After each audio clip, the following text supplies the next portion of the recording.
The broadcast is now starting. All attendees are in listen-only mode. Good afternoon to everyone, and welcome to Tuesdays for Teachers. This is our last Tuesday for Teachers for 2015, and today we're going to put it all together. We're going to look at skill sets and also review some wonderful things from 2015. We would like to welcome all of you on behalf of GED Testing Service. Today with me are Daphne Atkinson, I'm Bonnie Goonan, and our other partners are away training in another state. But between Daphne, myself, Teresa, Mimi, and Amber, I'm sure we can answer whatever questions you have, etc. Before we get started, we just want to make sure that we have just a few housekeeping things. If you have a technical question, of course, please type it into that question panel. But you'll also notice that all of you are muted right now because we do have a number of you on this webinar. So as you're listening today, please, if you have questions, if you have comments, just type them in because we do have time at the end of this broadcast so we can answer all of your questions and make sure that we share all of your ideas and your information. If you have not downloaded the handouts, please feel free to do so from the handout panel which is on your screen. I'm going to tell you one more thing. A couple of the handouts ended up basically PDFing every other page. So you may want to, as we go through this broadcast, go ahead and download all of them.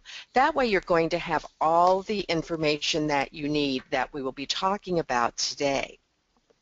So, what are we going to talk about today? Well, first of all, we're going to provide an update on the 2015 national statistics. Daphne's going to give us the latest, greatest, and tell us what happened in 2015. We're also going to talk about a new resource that we all have access to now. We're going to talk about selected skill sets of the high impact indicators. And then, just as importantly, we're going to talk about how do we integrate similar skill sets across content areas. We always want to make sure that after you've attended these webinars that you have something that you can take back to the classroom. And so we hope that this will give you that next step in integrating high-impact indicators into your classroom. But before we talk about that, Daphne, can you give us an update on the GED test from the national perspective, please? Thank you so much, Bonnie, and welcome in everybody, and thank you for joining us this afternoon. I'm going to talk a little bit about the 11 months of 2015. Obviously, we don't have the full year numbers because we've got about 3 weeks left to 2015. And in a lot of places, that means that folks are trying to get in and get tested before the year ends. But I thought it would be interesting for you to see just how January to November of 2014, last year, compared with 2015, January to November. And as you can see, there's about a 46% growth in the number of test takers, which is gratifying because all of you are doing your part to see that people overcome their anxiety about the now not so new GED test.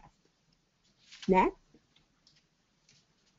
So here's what the year-over-year summary looks like.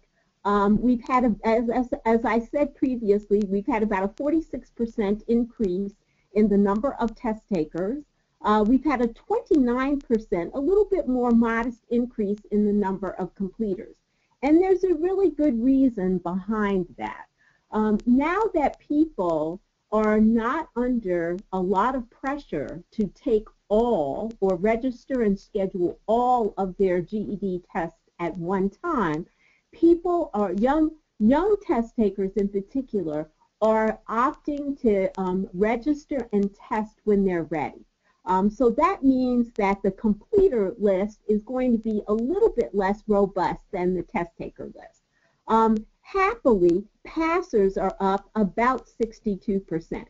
82,000 thus far this year, almost 83,000 passers, and the pass rate has improved about 15 percentage points, or about 26% over last year. So one of the things that I want you to take away from this update is that all of the indicators are continuing to move in the right direction, i.e. showing improvement. Next.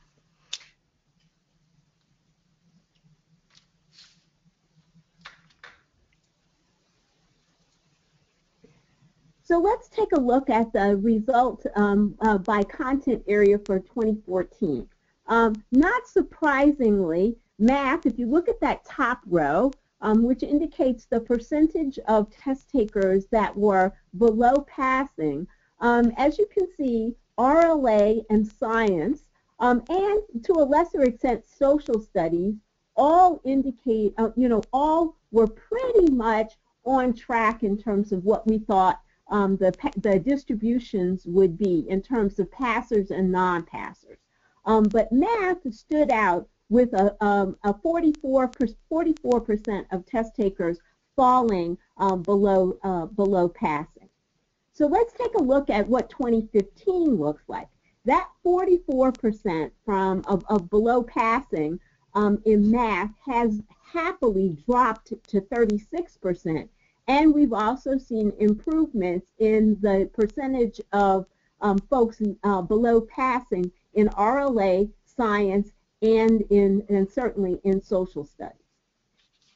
I also want to call your attention to the fact that the passed with honors rates are, between 4 and 6%, and because of the standard that represents, that's absolutely on track. That's never going to be huge numbers because those reflect our test takers who are at the upper end of the skills range in terms of college and career readiness. So we are going to continue to see those numbers hover around 4 to 6%. Next. So let's just take a little bit of a closer look at math. We've moved from 56% of passers to 64% passers.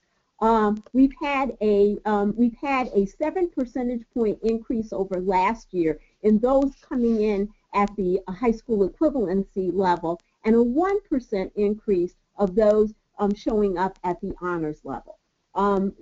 Not shabby, and all of you out there who contributed, I know some of you sometimes feel that teaching math is not your forte, but you all certainly can take credit for the improvement that we have seen in mathematical reasoning results in the last 12 months. Next. So the next few slides, I'm not going to dig into them, but these are really for you to look at. What I've done is I've arrayed the distribution of scores. Now, along the bottom, the score ranges are indicated in 10-point increments. And the thing that you should take away from this is we're seeing on a year-over-year basis, we're seeing a shift in people from the left tail of the distribution towards the center and the right tail. Again, a really good set of indicators. If you take a look at math, you'll see that in 2014, we had about 14.9% of test takers falling in the 130 to 139 range, below passing. If you take a look at that same score range in 2015, you'll see that that number has dropped to 10.7. You will also see that at the 150 to 159 range, which is the initial 10-point range for high school equivalency, had moved from 30.2 in 2014 to 34.9, almost 35, almost 35%. So we are seeing some really good gains in terms of math performance. Next. Similarly with RLA, which was performing pretty much on target, the same kinds of shifts are also trending here. Fewer people at the left tail of the distribution, moving more towards the center and towards the right tail of the distribution. You'll see that in the 150 to 159 range, we were looking at 39.2. This year, we're looking at 41.1. So really, good news all around in terms of how the score distributions are shifting. We'll take a look at science. You'll see the same trending in science. 30.6% falling in the 140 to 149 range. That number came down slightly to 28.9, but I'll call your attention to the 150 to 159 range, 40.2 in 14. In 15, that number is 43.4. So again, movement in the right direction. And I think that, yes, there's one more, and this is the social studies one. Pretty much the same. You'll see pretty much the same kind of trending upwards. The left tail, the lower end, the below passing end of the distribution, moving up into striking distance of the passing cut score. Next. So I do also want to say is to call your attention to the fact that 1 in 4, a little bit more than 1 in 4 GED test takers, about 26%, earned a GED with honors designation in at least one subject area since the test inception in 2014. And we've had 2% of test takers passing all 4 subjects at the honors level. As I indicated, that those numbers that you're going to see at the honors level, particularly a consistent honors level performance, those numbers are going to remain modest, but they are incredibly encouraging. I think that, one thing to take away is that test takers that do achieve this are actually in the top 16% equivalent of high school graduates nationally. So it is an exceptional achievement. Daphne, what is honors? What kind of a score do they have to get for honors? Okay, so at the honors level, high school equivalency runs from 150 to 169. And then at 170 to 200 is where the honors range is. Okay, and so one more time, HSE, high school? Equivalency 150 to 169. And then honors, the GED score with honors, 170 to 200. Okay, I'm just kind of feeding in a few questions that I'm seeing, Daphne. What does HSE mean to us as a teacher or mean to a student? Well, high school equivalency, relates to the fact that our GED certificate holders are at the same level in terms of skill as a traditional high school graduate. That is what that indicates. That's wonderful. And I'm just going to reiterate with folks, you are muted by our panelists here, but if you have questions, please type them in, and I want to make sure that Daphne answered some of those questions about the stats before we continue, but please continue to put them into that box, that question box, so that as we're talking, we can answer them, and of course we will answer them also at the end. And Daphne, I want to make sure that people understand that the data that I'm sharing with people today is 11 months, not 12 months. So there will be, and this is a really big shift for us in adult education. That often in the old days where we had the annual statistical report, the calendar year closed, and then there was a long pause while we cleaned up the data and did all the analysis. One of the amazing gifts that that computerized testing has afforded us is an ability to accumulate real-time data. But it also carries with it an enormous responsibility to pay attention to the time periods that the data is associated with. So I just want to reiterate, this is for the 11 months of this year, January 1st through November 30th. As we close out the calendar year, we will rerun the numbers at the end of, not quite at the end of December.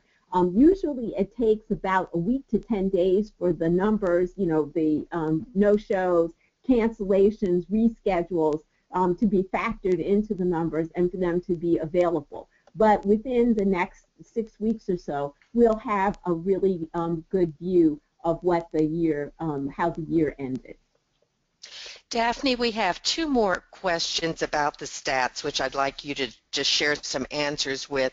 One of the questions is that it appears that there are slight decreases in RLA and social studies in the honor range. Any idea why? Well, I mean, that's really hard without digging into the data.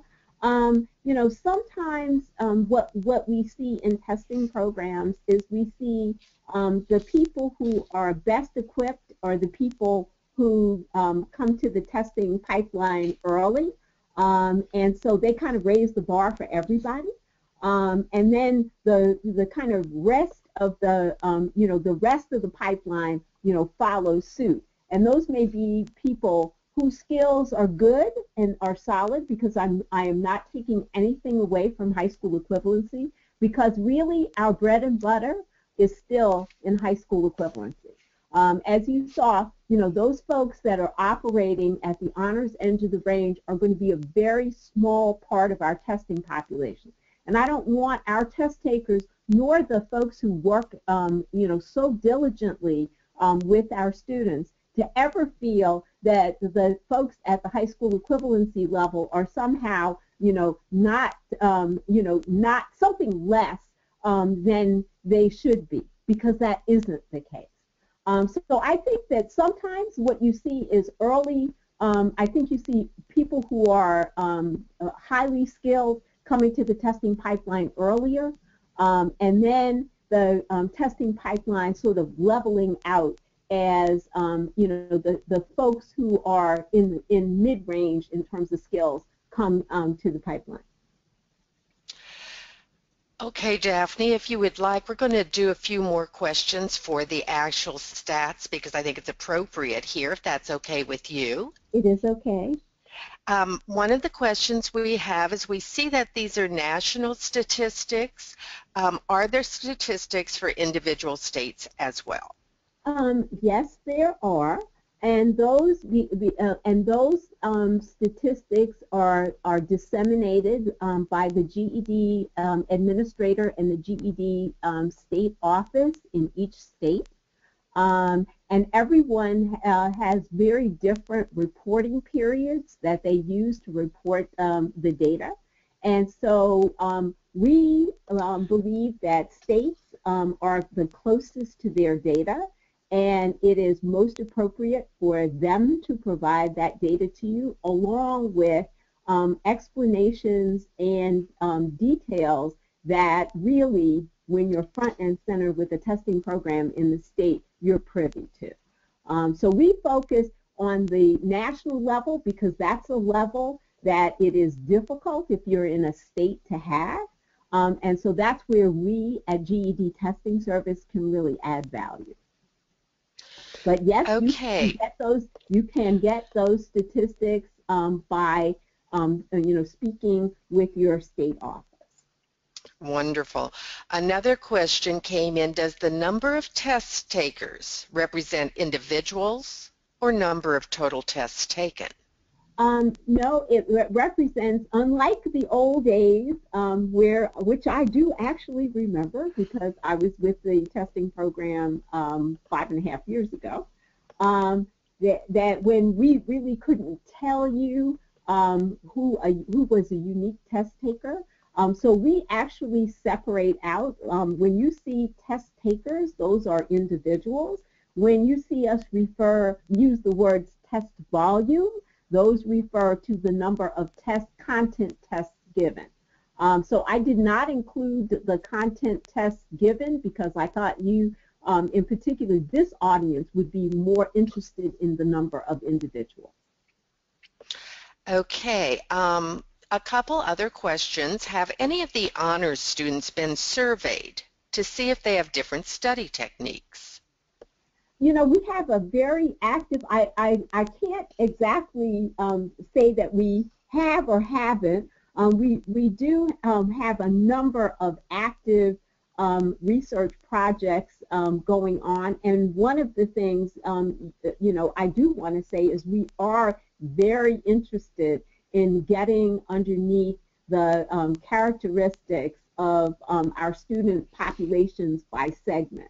But it's going to take a little while because, you know, like all good research, you actually need to have enough cases to be able to definitively analyze them and conclude properly without having bias coming into your conclusions and your results. So stay tuned because I think that next year, certainly by next summer, we're going to have a lot of research projects that are ongoing at GED Testing Service coming to fruition, and we'll be reporting out on them. A couple more statistical questions before we continue on. On an earlier slide, there's a national average figure posted. What is being compared to the national average? What data is it representing? Okay, that number is a static number that is from program inception. And so as a result, and we are actually in the process of refining some of this terminology. So you're going to see in the next month or two, you're going to see some of those statistics shift around a little bit. In the old testing program that we had and how we reported, we had an open and shut test year. So it opened on January 1. We closed it on December 31st. And it was a year's worth of data. So now what we have is a much more longitudinal approach as compared with what we had. So that number really reflects what has happened over the entire life of the program. And so it also, as time goes on, that number will rise, but that number was profoundly impacted by the first 6 months of the new testing program, where we had less than stellar results across the board, as well as really low volume. And so that is what that number represents. And if I had a little bit more facility with pulling the charts out of the interface, I would have taken that particular thing out because it isn't as meaningful as the other rows of numbers in the table. Okay, couple more. We have one from John and one from Donna. Donna's comments are, would there be any revisits to reviewing the computer scoring for the extended responses? Could this be the shift in honor passes? Probably, I would hazard a guess, probably not. That I think that there several things have happened. But, you know, one of the things that we probably feel most confident about is the use of the automated scoring engine. It has probably been the most studied part of the testing program. The first 6 months from the beginning of January of 2014 to the end of June 30th of 2014, all constructive response were duly scored by human scorers and by the ASE, the automated scoring engine. And the agreement was in excess of 95%.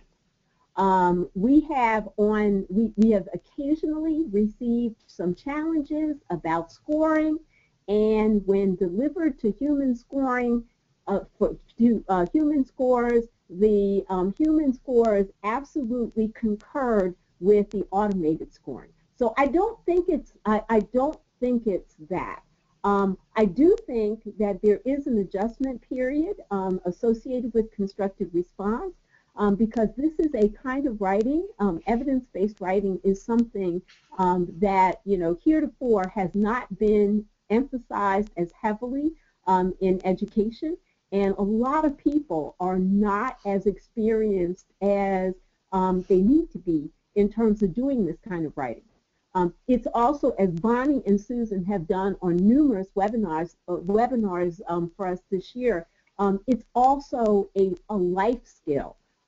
It is the kind of writing that makes the difference between a ho-hum cover letter and one that stands out. It is the difference between an application essay to a program, to a job training program, or to college that stands out rather than sort of ending up in the maybe or the discard pile. So it is a really practical skill, and at the honors level, it is a demonstration really of what Bonnie's going to talk about, and we're hopefully going to move into talking about that in a couple of minutes. It really is the intersection of a lot of higher order thinking skills. It's not just writing. It's not just vocabulary. It's not just grammar. It is an absolute ability, to find the ideas, to actually express oneself, to actually evaluate, to analyze. It is a cognitively complex task, and one which people can learn. And one at which you're not at a disadvantage if you can only do some of it. It's perfectly fine. And at the high school equivalency level, we have modest expectations about what people are going to do with constructive response. Daphne, last question. Other questions we will wait to the end of the presentation, but we have time at the end built in. And that deals with, is GED-TS making an effort to have the military understand the new test data and how they now relate the traditional diploma? We are. We have kept them in the loop. From the kickoff of the planning of this test 5 years ago, 6 years ago, and their response to us has been that they would like to see the data, and at some point we will, in fact, have the data, to go to them and present, what we see about student performance. It is, understand for us at GED Testing Service, the legacy of the program, its genesis in serving the folks who dropped out of high school to serve the country in World War II and in some of the subsequent conflict. It is an extremely emotional thing for us. For it to be a second-tier credential, and rest assured we will continue to work to get the credentials luster restored with the military. But it's going to take a little bit of work, and we're going to have to show them the research. Daphne, that's wonderful. I think we've probably gotten more data information than we have throughout all the rest, but some great questions from the field, so keep them coming. But Daphne, talk a little bit about to us where we are, where we're going, etc. Okay, so one of the things that we showed people a lot in the early days of the program, before we even had a test blueprint, before we even had an item sampler, before we had the assessment guide for educators, we had a form of this slide that talked about preparing, performing, and progressing.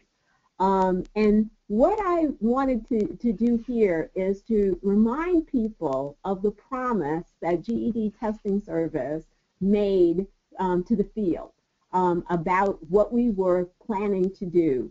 And this is just, to have you see that from the preparation side, we have, in fact, delivered a portal, a student portal.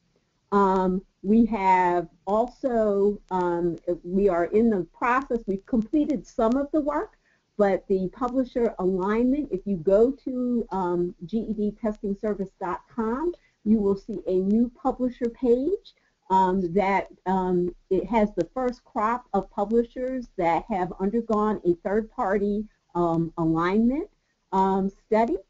So you will see a new look to the publisher page. We have brought up GED Ready, which is used properly as a readiness test, is an amazing tool for helping to boost both your confidence and students' confidence that they are in fact ready to move to operational testing. And of course, we have GED Marketplace, that represents an array of products to help students, whether they are in programs or whether they are preparing on their own. On the performance side of that, I have to say that, it was no mean feat for us to, for the very first time in 70-some years, to have delivered a test series on time, on schedule, and as well, we delivered it in Spanish. We also produced one that is aligned to CCR for adult education. We've got an integrated score report that not only takes the test results but references back to publisher products.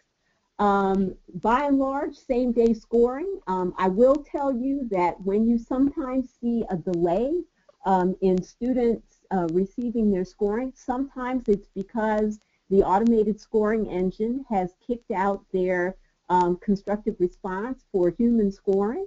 But in general, the vast majority of tests the results are available same day. We've also we also have a tool that is in use by the state offices, which allows for real-time pulling and culling of data. And last but certainly not least, we promised a program that not only was about testing, but was about the full continuum life of a test taker, and that includes providing tools for what happens after the test. Because this program is not about just the test, it's about preparing people for their next step. And so what we have is some of the same overlapping, but you've also got credentialing with a smart transcript. We have a path source. We talked about, I think, introduced this. There's a path source career assessment tool that was just brought up probably about 6 or 7 weeks ago. And last but not least, we have GED Works, which is an employer program. So one of the things that I wanted to make sure that we did was to kind of bring all the, since this is our last webinar of the year, wanted to make sure we brought all the strands together so that you could have a bigger level view outside and above the program of how all these pieces knit together. Wow. Okay. So So now Bonnie, we have, so I was going to say, we've put it all together, right, Daphne? partially. So now I'd like to turn it over to you because we do need to talk about the most important part of that, which is bringing the skill sets together across the content areas. Because one of the things we do have that is a marked departure from our older test series is we have a fully integrated test where the skills are not in functional silos, but they are actually deployed across the content areas. And Bonnie is going to do a brilliant job of knitting those things together so that you can see where you can gain leverage. Bonnie, it's all yours. Thanks. Thanks, Daphne. You know, it's kind of funny that Daphne said that because for those of us who have been around the GED test in adult ed for many years, we've heard that word siloing information basically for as long as I've been in adult ed. And Daphne's right. For the first time, I am seeing a test that integrates across the content area. And so we're going to share a tool, and we're going to share how to use that tool in the classroom, because that really is what Tuesdays for Teachers is about, is to provide instructional methods, strategies for you to take back to your classroom. You know that through ongoing research, GED testing serves identified something called high impact indicators in all of the areas. But they came out with another resource for us to use, and we're going to talk about how that works. They are now showing us how there's a relationship between the high impact indicators and other indicators throughout the test. So real briefly, what are high impact indicators? They're important skills that are widely applicable, but oftentimes they receive light coverage in our GED test programs, but they lend themselves to straightforward instruction. In fact, as we look at the way high-impact indicators are set up, just a quick review. First of all, we know that we were provided with something called assessment targets before this test came out, and those assessment targets talked about the concept that were going to be assessed by the GED test. Then what we were provided with were indicators. Those were descriptions of the different skills that were contained in the assessment target. But to me, the most important part was the application, where on that document, it told me what kinds of skills I should be teaching, but more importantly, what student work should look like. And so we saw from the target to the indicator to the application. And those high impact indicators have been really a great practical resource for those of us in the classroom, because we're often striving to do a whole lot in a limited amount of time. In fact, sad but true, many of us as adult educators continue to be part-time staff, and many times we have to teach all content areas, the old one-room schoolhouse. So as we started looking at the high impact indicator document, and if you've not downloaded that, you really need to, because it's a really important one. But as we started looking at that, we said, okay, I see all of these high impact indicators that I know I need to put into my classroom, but is there some way I can put them together so I'm teaching something once, but in a deeper way? Are there skills that I see not only in RLA, reasoning through language arts, but I also see those same skills being assessed in science, social studies, and math? Because if I see all of those same or similar skills, then I can teach a strategy to address those. I can teach it deeper, and I can show my students how to transfer those skills across the content areas. Because what I want to see in my curriculum is relationships. So that as instructors, or as I'm creating instructional plans, I can address the maximum number of skills so that my students can apply those skills in multiple ways. And that is what the new document that we have now for you has done. It has taken the high impact indicators and it has put them together to show a relationship. More in just a bit about that, but let's take one before we show you the whole document. Let's take a high impact indicator from RLA. And that high impact indicator is order sequences of events in text. Now, we know that's important for RLA, especially in literary text, where as students read, they need to put the events in order, what happened first, what happened second, such as in a story.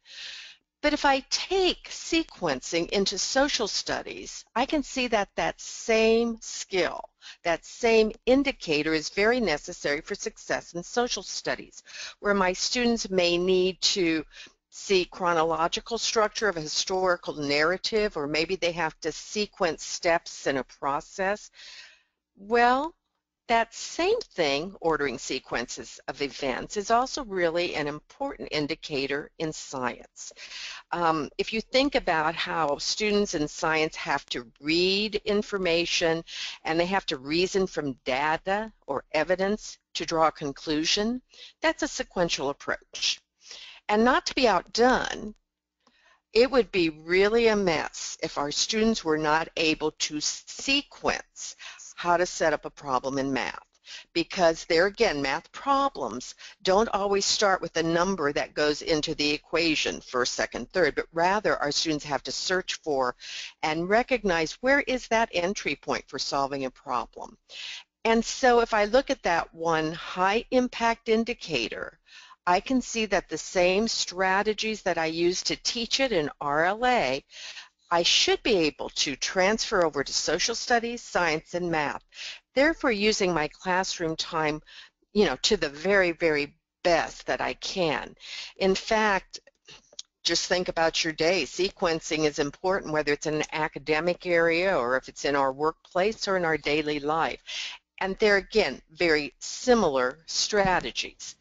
Now, you have available to you today 3 handouts. You have the workbook, you have the high impact indicator relationship guide, and you have the PowerPoint.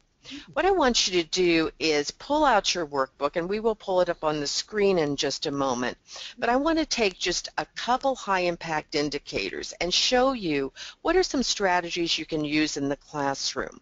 And all the strategies and all the materials that we're going to use are available in your workbook, so don't think, oh my goodness, I need to write all of this down, because you do not. Daphne talked a little bit earlier about something called evidence. And evidence has been a problem forever. On the old test, when students wrote, we kept seeing that they didn't show good development and they didn't show good details. They didn't support their idea with details. They didn't support it with evidence. And so that's not anything new with this new test. So if I look at a high impact indicator for reasoning through language arts, I can pull out one that deals with evidence, and it's evaluate the relevance and sufficiency of evidence offered in support of a claim. And we know that that's primarily measured with informational text. And most of the time when we see that particular indicator, we say, that's when students write. They have to do evidence with it. And yes, that's true. However, even technology enhanced items may ask students to find the evidence to determine which side is best supported. It's not just all about writing. But note on this chart that you do see both bolded and unbolded text. The bolded text is a high impact indicator. The unbolded text is an assessment target or indicator, which is not viewed as high impact. However, remember, we have to teach both for our students to be successful. But if we look at each of those boxes, I think you'll see that in social studies, in science, and even in math, we're still looking at evidence. We may call it something a little bit different, such as in social studies, we talk about the central idea, and we talk about information from a primary or secondary source, but we also use that word evidence. When we look at science, we're talking about scientific theory or a conclusion, scientific design, but we're still looking at data or evidence.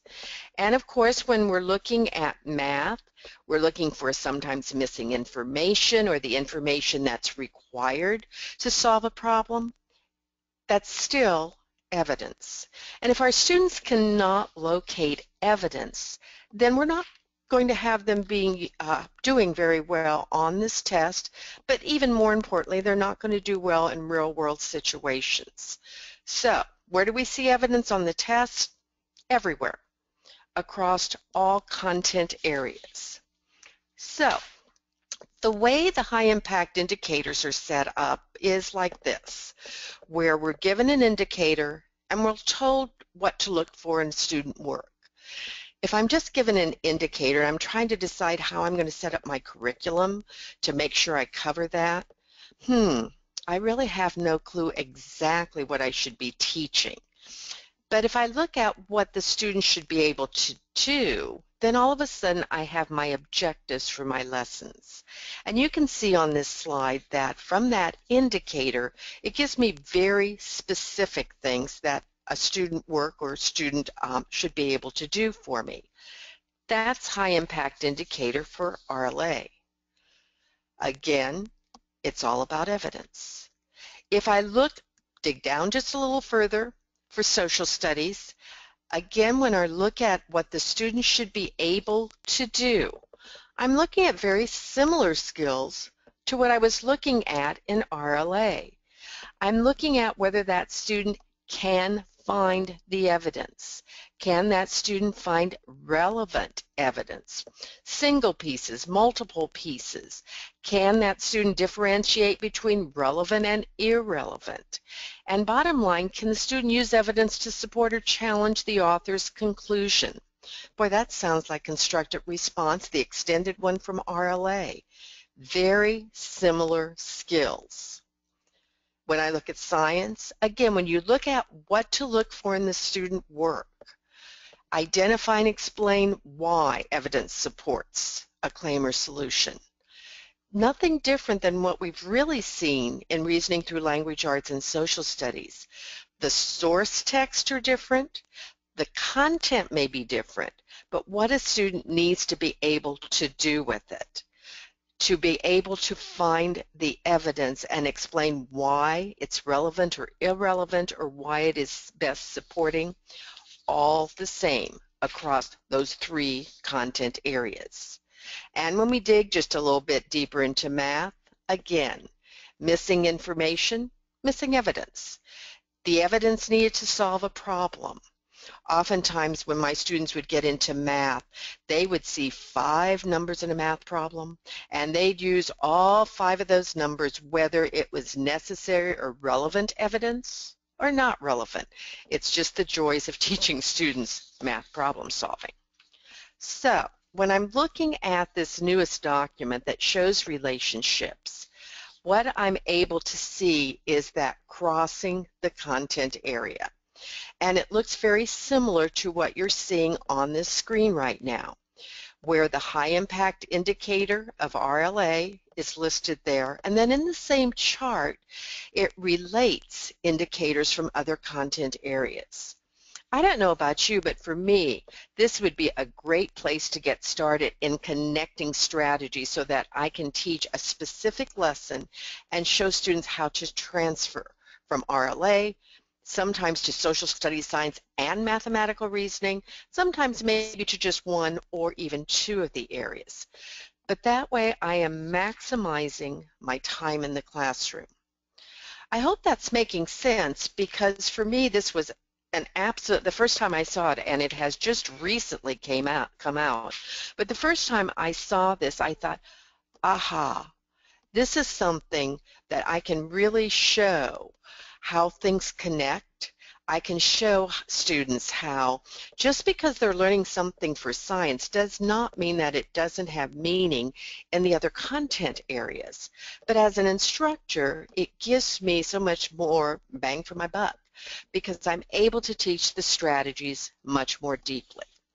Now, as Daphne and I were talking about the kinds of things that we've covered in the past webinars, we decided that we would take a look at some of the strategies and see whether some of those same strategies could be used for a couple of these high impact indicators.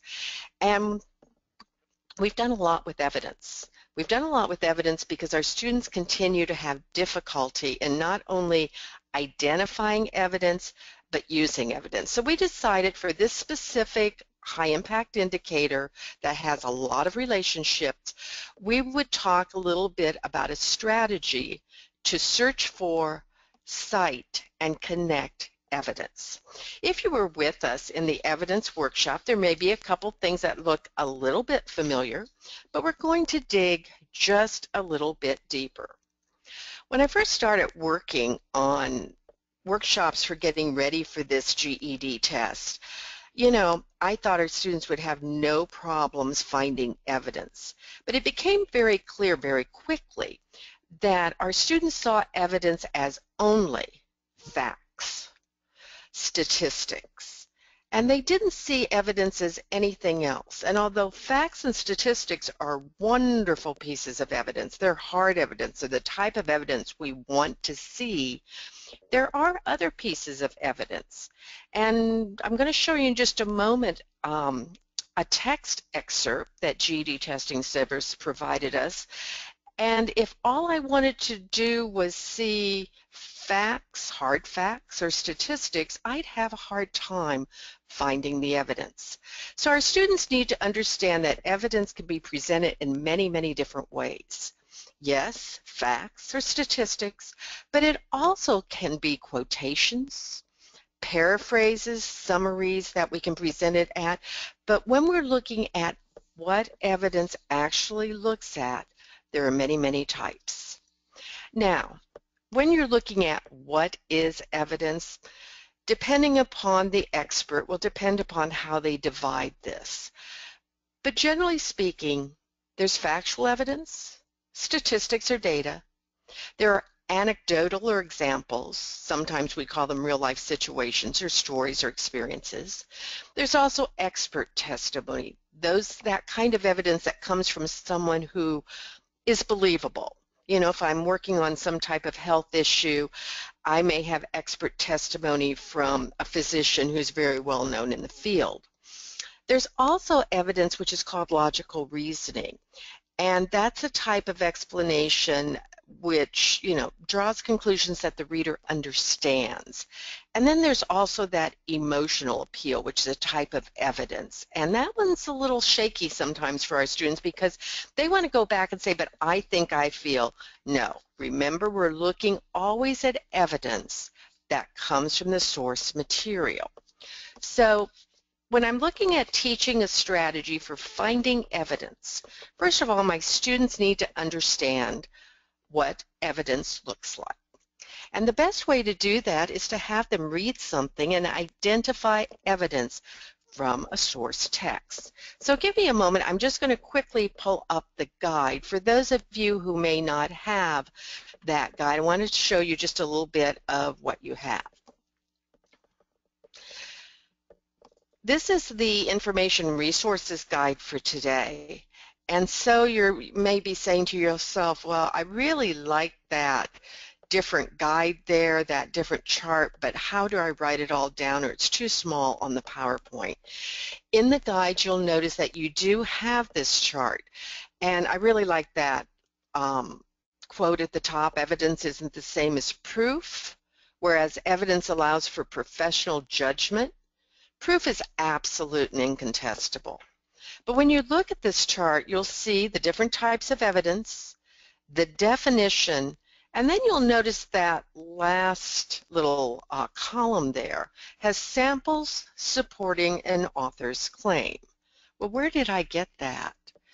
Well, where I got that is I took an excerpt from GED Testing Service. If you're not aware, GEDTS has provided us with different passages and different prompts for RLA and social studies that we get to use in our classroom. We'll never see these on the test. We won't see them on the GED Ready. They were created merely for our use in the classroom because we said, give us some source text and some prompts. So when I teach these things to my students, I have something that's going to be indicative of what they would see on the test. And so this is a passage, Are Tweens Ready for Cell Phones? And it is a short speech by someone at something called the Safer Kids Summit. And when you look at this speech, if my students were reading it and I said to them, I want you to find the evidence, and all they could think of in their mind was it has to be facts or data, I'd see a little bit of that. I'd see that there's this survey, and the survey found that 60% of children ages 8 to 12 already have cell phones. But then I have somebody by the name of Carolyn Knorr of the group Common Sense Media, and she says something, and I'm not sure she's got any stats or data there, so should I use it as evidence? Well, then I have a scenario there. Is that evidence from the writer? And then I've got something that says psychologist. Well, what did the psychologist do? Is that somebody I should believe? Is that evidence? Well, what was interesting as I read through this is I thought, aha, I could use this one with students, and I could give them this chart, and of course I wouldn't have them see the last column of this chart, and I'd say, can you find in this short little passage an example of factual evidence, an example of statistics or data, an example or an anecdote?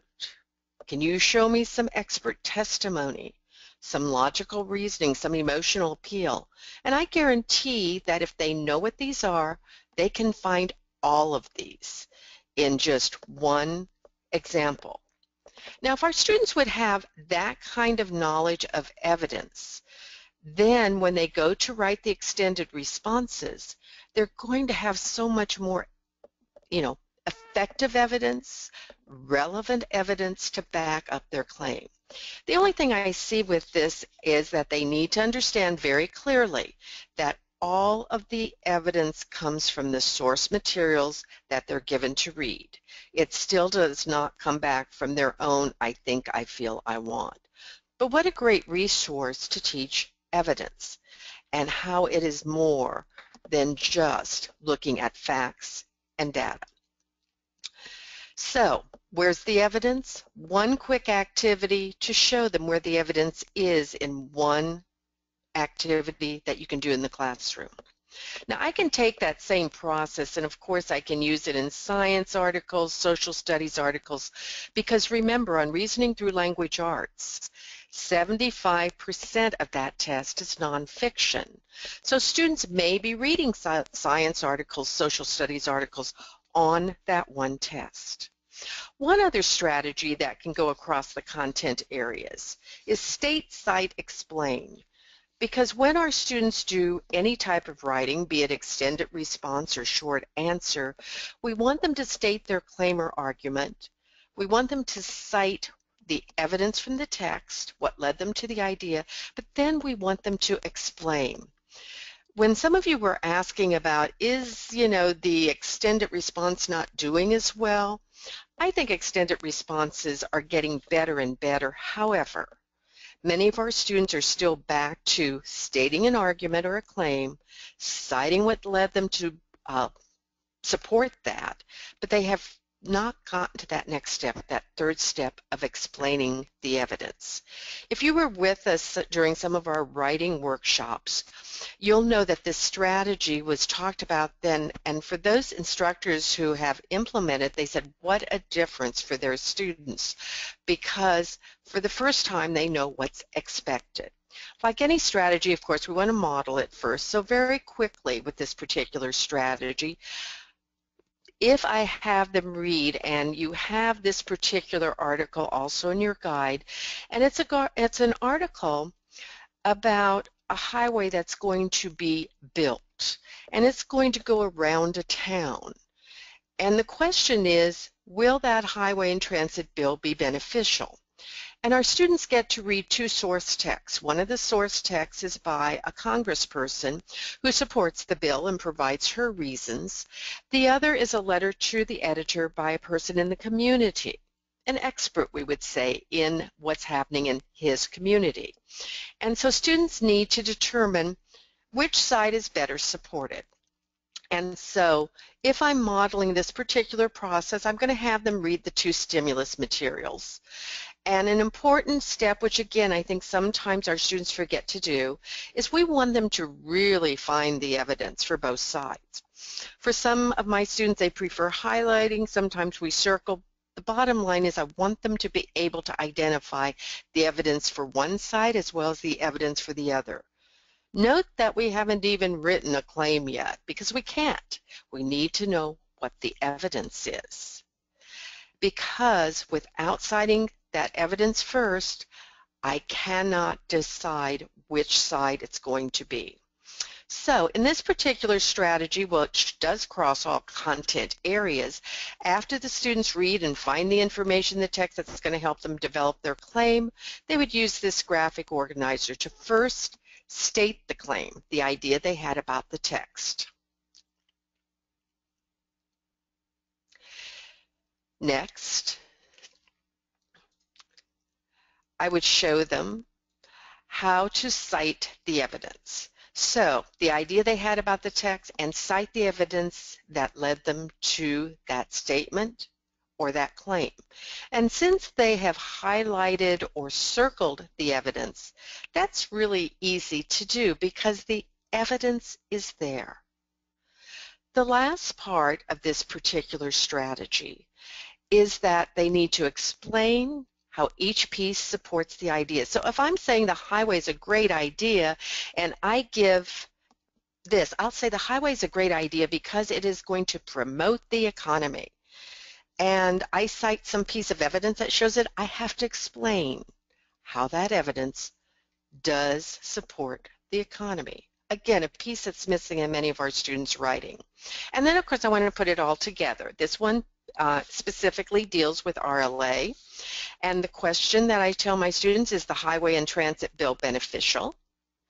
And I'm going to state the bill will prove detrimental because the research provides strong arguments against it.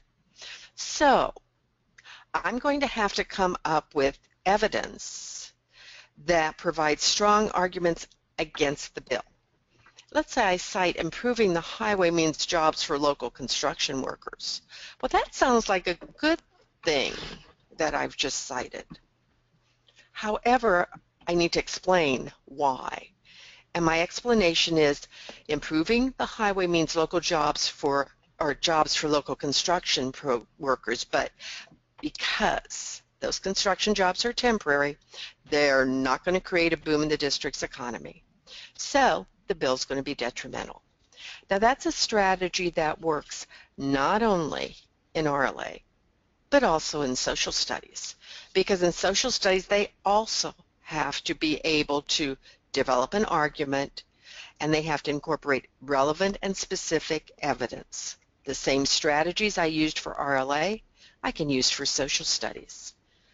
But how about science? Well, we've got two short answers in science. And the one says I have to apply science concepts. So again, I have to use information. You'll notice that connection word is there. It's got to be text-based and I have to incorporate evidence. Same strategy, different area. But how about math? Well, we talked previously, they also have to locate key information. Now, I may use a little bit different graphic organizer. Maybe what I do with that graphic organizer is use KNWS. Now, many of you have used KNWS before. You may have called it KWS, and it's what facts do I know, what information do I not need, what does the problem want me to find, and what strategy do I use? Well, facts are evidence. Again, using evidence to support the main idea, which here is what problem to solve. All putting together strategies to meet one big high impact indicator. And you have this particular one in your workbook as well. This slide gives you just an idea of how this type of graphic organizer works. And there again, what we're looking for is, can students identify evidence? And what does evidence look like? If we can take that big idea, that high impact indicator, and cross all those areas, our students really will better understand the concept. So before we finish up and go to the next area, let's just take a quick look at a skill set for math, because someone said, well, that looks great for RLA and social studies and science, but how about math? Let's start with math.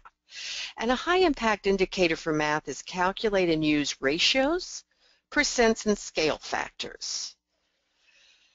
Sure doesn't sound like a real difficult skill, but our students continue to have problems with this particular skill. But when I look at the different assessment targets or indicators for social studies and science, those really look like math to me.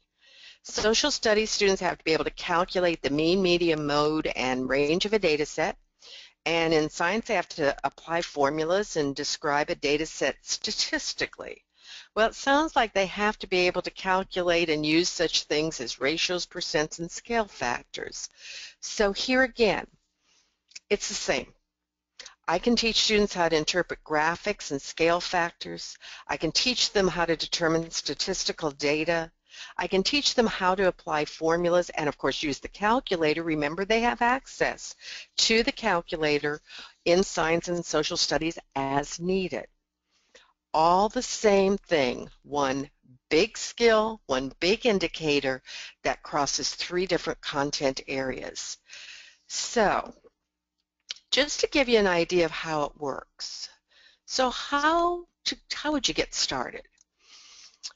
This is what I would suggest, and these are some of the things that I do as I'm working on workshops. First of all, take out that relationship between the high impact indicator and other indicator chart and take a really close read through it.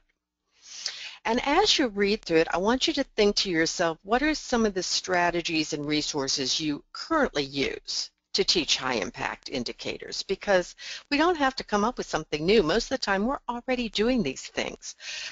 But really analyze each indicator and take a look at what you're using. At that point, then you can identify the resources and activities that apply that strategy to the other content areas and teach that strategy using such approaches as making thinking processes visible and scaffolding. And take that strategy and apply it not only to the different content areas but the real world situations. But the first step is really getting started and reviewing that chart, determining what you already do, what resources and activities that you're using, and then how you can connect it across the different areas. And of course, finally, make sure that students do have enough time to practice applying those different strategies to the different content areas. Oftentimes, we just don't have enough time in the classroom, and so we don't give our students enough time to apply those areas.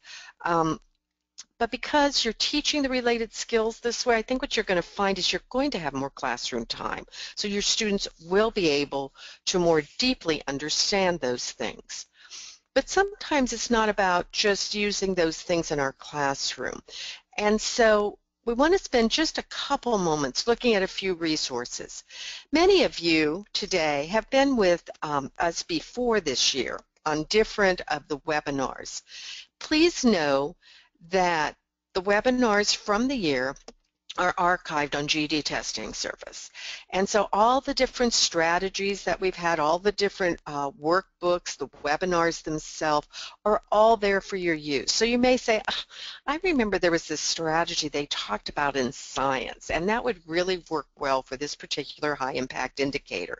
Know that those aren't gone, they're not lost, they are archived at GED Testing Service, because each Tuesday for Teacher archives does include that recorded presentation, the slideshow document, all of the resources, including all those strategies and classroom activities, and even more. please know that everything that is there on those strategies are yours to use. If you're like me, sometimes a strategy is wonderful, but I want to change something because it's going to work a little better for my students. Please do that because that is what makes a difference. So, high impact indicators, the new document that you have, and let's just take one quick look before we talk a little bit more about what's out there. This is the other document that you have attached today. This is the full relationship between the high impact indicator and other indicator document. And like I said, you're going to want to take a little time to read these. As I said before, what I would do is take a look at that high impact indicator, identify what I'm currently doing, and then see how those strategies can cross those content areas. It really is a highly useful document, and what I'd like to see is everybody pull it down and at least take a read through it, because I think it will help you really make sense out of how this test is not siloed, but rather how it's connected.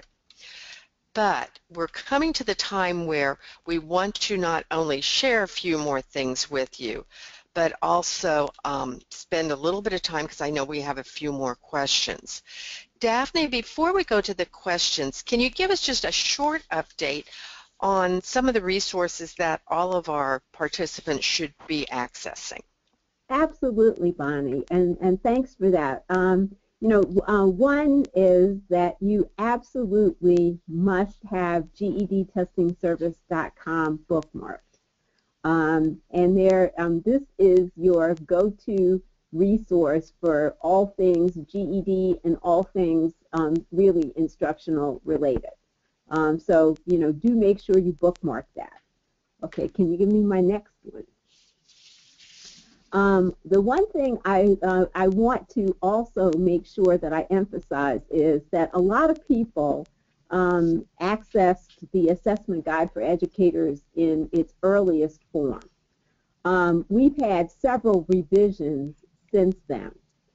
It is a very useful resource guide and is updated annually.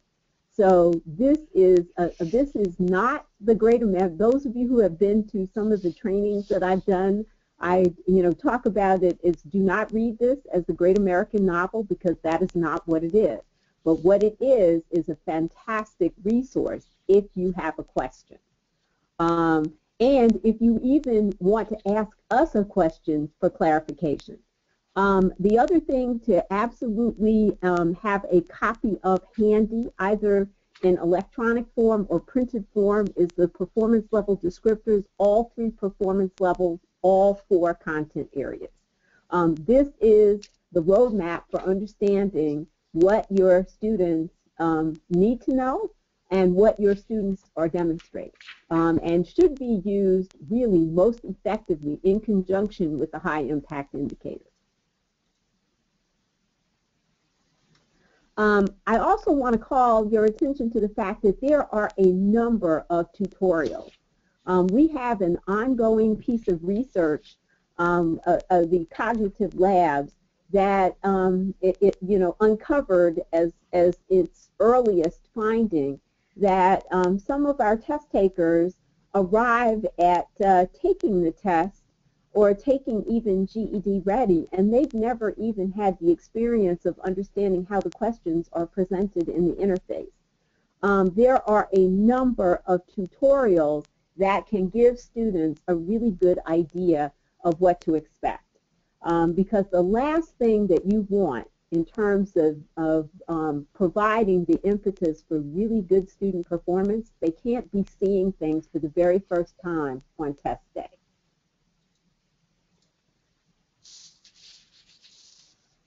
We've also updated answer guidelines for extended response. These are things, again, like a number of things, students don't need to be seeing them as instructions as part of the test for the very first time when they show up to test. These should be things that should be front and center for them. Last but not least, if you are not a subscriber to In Session, you need to be a subscriber. This is a once-a-month newsletter that is highly focused on the needs of adult ed and adult ed instructors. It's very easy to subscribe, and you will find this a most helpful publication. We also have created an archive, so if you need to go back and access something, you can. And I think, Bonnie, I think that's just about it for, the top things. We also have and highly suggest that you access under the teaching and scoring tools. There are the resource guides, answer guidelines. There is a full array of information. The educator scoring tools, which you should be using to both deepen your understanding of the criteria for constructive response, as well as using it to help students improve their writing, both with GED Ready and before they test operationally. So these guides are out there. There are new materials. We have released an additional social studies stimulus material, the Gulf of Tonkin, and we have also augmented daylight savings time with some new student responses and some annotated scores, as well as having added taxation and revenue, which is a new stimulus material for RLA. So there's a lot of material out there. If you haven't been to the website in a while, go and check it out. And I always wanted to be the first person to know, Daphne, so I go out there periodically because I don't want to not know what's going on, and it really is. Sometimes I get a little overwhelmed because there's so much stuff out there. But having said that, we have about 15 minutes, and we have a lot of questions, I believe. Okay. Hi, yes, some great questions have come in so far. The first one is, will there be any more tests added beyond the 3 in each section? Thus, can the 90-day waiting period either be adjusted or eliminated? The fact is that we really we're really caught between a rock and a hard place with that. We really want to encourage students. To test when they're ready, and to also understand that they need to make use of the enhanced score report feedback to improve performance before they schedule a retest. The 60-day wait period is really designed because at any given time we're going to have a limited number of test forms in the marketplace. And really, students should not be testing serially. They should be testing when they're actually ready to test and can be successful. Because repeated testing without a successful result really is psychologically damaging to students, and we shouldn't be encouraging them to do that. And on the other hand, somebody who scores, close to the passing cut score should never be encouraged to think it's a matter of luck that they can go back in and get those additional 1 or 2 points. It means that they really need to do something different before they retest. That's great. Thanks, Daphne. Another question was, are the writing portions essentially graded on a 14.0 plus grade level? I'm trying to figure out where that one is coming from. No, they are graded according to a rubric, and that rubric, it is on-demand draft writing, so it is not expected to be, quote, perfect writing. But if you'll take a close look at the rubric, you can really see that what students need to be able to do to get that top score, and it is 12 points, not 14, but 12 points. What they need to get that top score doesn't equate to a grade level. It just effectively answers those different traits well on the scoring rubric. And so when you're looking at that rubric, it's so similar to many of them that I've used with my students, as well as when I look at what my grandkids are using in their middle school and high school level. So please, please know that what students need to do is meet the requirements of the rubric, not some artificial grade level, etc. I mean, we've talked about, thank you for that, Bonnie. We've also talked about some things that we've observed that students are not doing. You know, among them, you know, students are summarizing. That's not the writing task that they are being presented with in the prompt. You know, they are asked, they are asked to identify the better supported argument, and then they're asked to rationalize that choice by supporting it with evidence from the passage. Not a laundry list of evidence, but actually an explanation of why this particular piece of evidence was selected by the writer and how it supports the argument. So students are not, you know, they are writing more, which is encouraging, but a lot of it still is summarization rather than being analysis and evaluation. The second piece is that because of the way grammar is often taught, you know, students regard grammar as something that they do with you over here with the worksheets, and not something that actually those rules are actually brought into the writing exercise. So if I had an ask of those of you out there that teach language arts, it's to bring grammar into sharp focus with the writing task. And Daphne, one of the things, because I see multiple questions on resources, if you would like a copy of the rubric for social studies, science, RLA, if you would like to see some of the actual writings, because to me that was the most useful, to see what equates to a 2-2 and 2 score. All of those things are out on GED Testing Service. Click on Educator and click under for the educator. The same thing goes, we've got a couple questions on where do I find the new formula sheet. Again, if you'll go out to GED Testing Service under for the educator, you'll notice that all of those materials, those tools are there.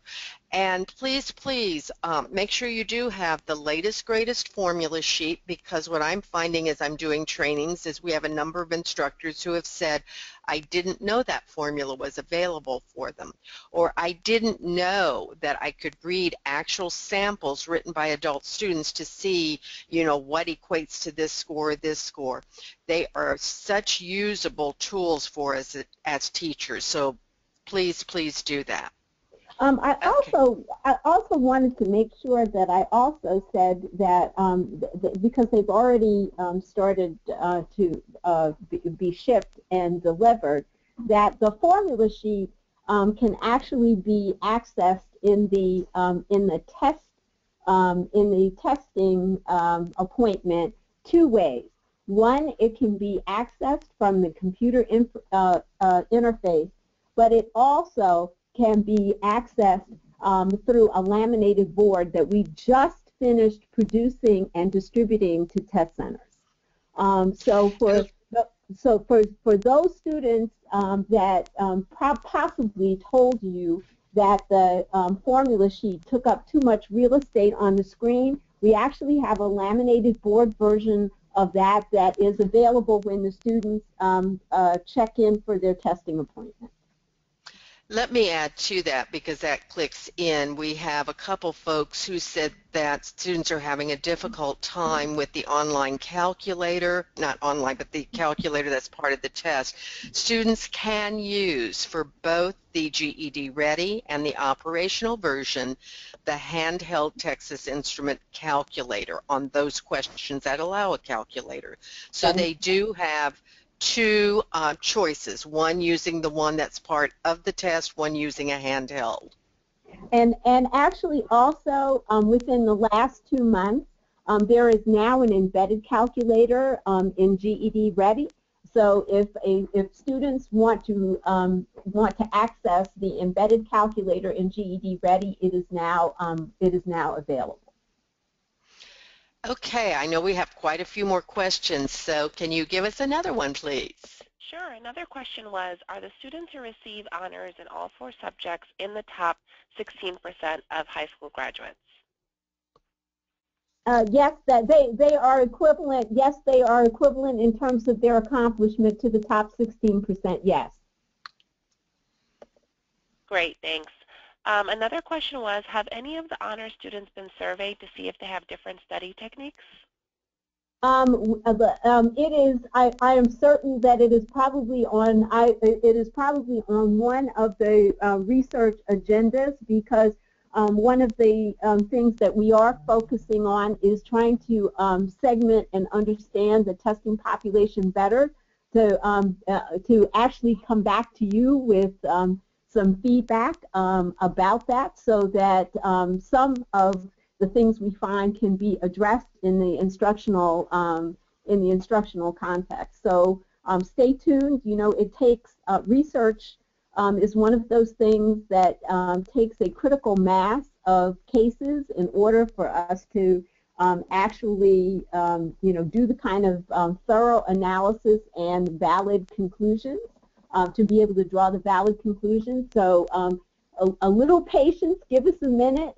We're trying to look at a whole range of things, and I think that certainly by the summer we'll be in a position for you to begin to see some of the things that we are currently conducting research on. Okay, another great question was, does the number of test takers represent individuals or number of total tests taken? And I think some of those we answered initially. Early. Yeah, we did answer early. It is the number of individuals. When we talk about the number of tests taken, we usually use the term volume. So testing volume refers to the number of tests taken. Test takers, are exactly that. They are the number. It involves the number of unique individuals that undertook to test. Okay, and the last question is technology needed to pass the GED test, or can the GED Academy replace the technology portion for testing according to the Common Core standards? Lottie, I'm going to defer that one to, I'm not sure that I understand the question. Can you read that again, Mimi? Sure. Is technology needed to pass the GED test, or can the GED Academy replace the technology portion for testing according to the Common Core standard? If you're asking, is technology needed on the GED test, yes, it is a computer-based test. And so students need some very basic computer skills. They definitely don't have to keyboard very rapidly, etc. There are a number of programs out there that will give students basic technology skills. There's also a free tutorial on GED testing service that shows them how the different technology enhanced items work, how, the cut paste tools, all of those things work. But for practice, any type of program out there that provides practice, whether, it's that program or whatever else you're using, can be a great resource. Does it replace at least taking that free tutorial on GEDTS? No. And would it mean that they would not have to take a computer-based test? No. The GED test is computer-based, so that needs to work. And just please, as a practitioner, know that the only test that has been normed and has been aligned, and the GED test is a normed test. The only practice test that has been normed, aligned, written by the same folks who wrote the real thing, is GED Ready. So there again, many of the resources that we use in the classroom from publishers are great resources. However, to get an accurate view of how well our students are going to do on the operational test, I'd strongly suggest that they take at least a GED Ready test. And So there again, it's basically, and Daphne, correct me, but it's about a 95% rate of alignment. So if they get a certain score on the GED on the GED Ready, the chances of them passing the operational test is approximately 95%, a little bit higher on some, etc. So it's a great predictor. Well, Bonnie is correct. The GED Ready was it's a half-length test. It was normed and standardized just like the operational test. Initially, you'll remember we had likely to pass beginning at 158 in terms of the scale score. After actually looking at the results of almost 250,000 tests, GED Ready test, we made some adjustments. It's certainly a significant portion of the students who score in what we call the green range, likely to pass, do go on to pass the operational test. But there are a couple of caveats that go with that. Number one is that GED Ready is not meant to be used as a diagnostic because that's not its intent. It's really a readiness test. So that's the first thing. The second thing is that I would encourage you and your students to not overuse it because after a certain point, students will be, quote, trained to answer the GED Ready questions. That's not the way to get this, to acquire the skills to master the operational test. They're going to get that from you in a classroom setting, not by iteratively testing on GED, iteratively testing on the practice test. And there's, So I think we have about keep that in mind. I was going to say we have two more questions to cover. One is my students, want to know if they miss the GED Ready by 1 point, how long do they need to wait to take the GED Ready again? Remember, there are multiple forms of GED Ready, and when you're looking at 1 point away, dependent upon your state, whether they have to have a certain score, as a practitioner, I would tell you use common sense with that unless your state has a requirement. But 1 point, remember, it's 1 day in time. And if they know there are some skills that are on their sheet that they know they should practice, that works great. But last question before we close out, Daphne, because Michelle's been waiting patiently, and she's talking about the Spanish GED, and her question is, when do we have the Trait 3 available in Spanish for RLA extended response? It is available now, is my understanding. Okay. Guys, this has been Daphne, I want to thank you because we've not always had the opportunity to spend time like we did today on the statistics and the types of things that happen on the test, so that's been wonderful. But on behalf of everyone with GED Testing Service, it's been a great year for Tuesdays for Teachers. Please know that it is coming back to each of you in 2016. We will start up in February because basically January, sometimes folks are everywhere. So please keep track of when we come back. There continue to be new professional development resources and updates. And before we close out, just one last thing. You have on the last page of the PowerPoint, you have Daphne's email, Debbie Fawcett, who's also with GDTS, and a communications email. If you have ideas, suggestions, things that you would like to see on Tuesdays for Teachers, please let us know. That's why those emails are provided, so that you have that access to making sure that the professional development that you get are things that you need. So I'm going to say, it's been a wonderful 2015. I look forward, Daphne, to 2016 as well, and I want to thank everybody for being with us. And I'm going to turn it over to Daphne to close out. Okay, thank you, Bonnie. Thank you so much. And I'm also going to give a shout out to our absent colleagues today, Susan Pittman and Debbie Fawcett, who were an integral part of the Tuesdays for Teachers. I also want to take the time to thank each and every one of you for making the time to be on these calls. And I also want to thank you for telling your colleagues at several of the trainings that I've had the privilege to do, and several of you that I've had a chance to meet personally. You've told passed on to your colleagues how informative and useful that these webinars have been. And I want to thank you for taking the time to do that because it's one thing for me to stand in front of an audience and say that, and it's another thing for them to hear a live testimonial from one of their own colleagues. On behalf of GED Testing Service, thank you. Happy holidays, and we look forward to serving you again in 2016. And thanks a lot.